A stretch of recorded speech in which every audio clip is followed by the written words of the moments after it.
À l'ère de la digitalisation, la Banque centrale du Congo joue un rôle central dans la transformation numérique, notamment dans son système de paiement digital.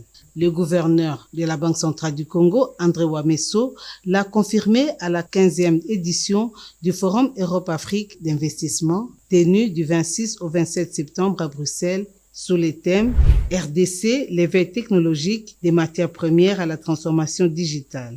Quel est le rôle de la Banque centrale? C'est de pouvoir accélérer la circulation monétaire, facilitant les paiements.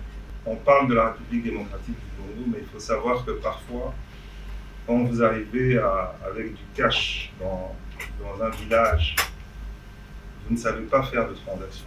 Avec le paiement digital, le paiement électronique, et la transaction va être faite sans échange de billets.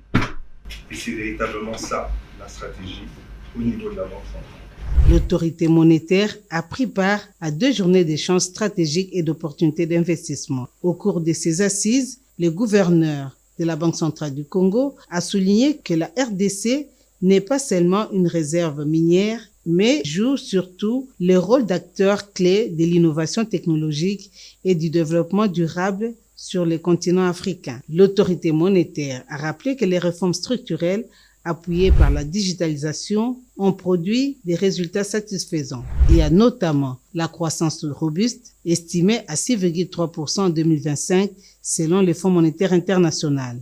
Et en termes de croissance, depuis 2018, quand on compare le développement, la croissance en RDC a toujours été supérieur, et cette année encore, nous attendons 6,3% de croissance.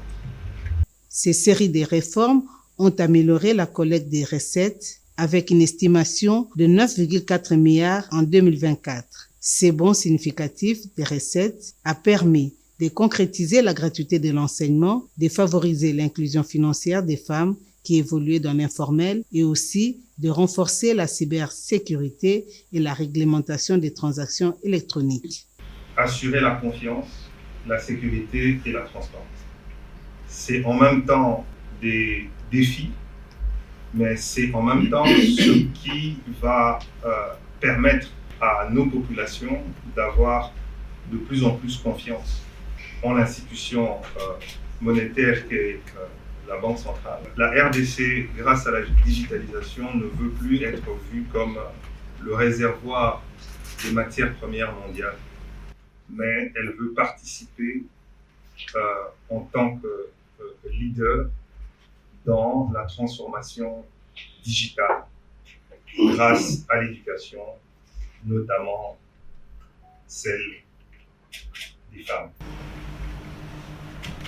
Gabriel, tu vas pouvoir